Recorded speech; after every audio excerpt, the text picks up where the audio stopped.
ای پیغمبره آیا الله د خپل بنده لپاره کافی نه دی؟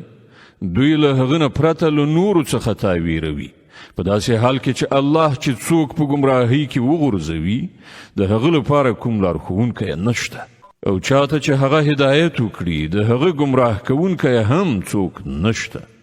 آیا الله برلاسه او غچ اخیستونکی نه دی؟ که ته له دوی نه پوښتنه وکړې چې ځمکه او اسمانونه چا پیدا کړي دي نو دوی به پخپله ووایي چې الله.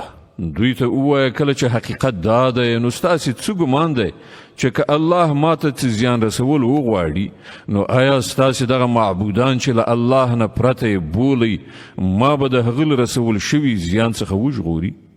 یا که الله پر ما باندې مهرباني کول وغواړي نو آیا دوی به د هغه د رحمت مخنیوی وکړی شي؟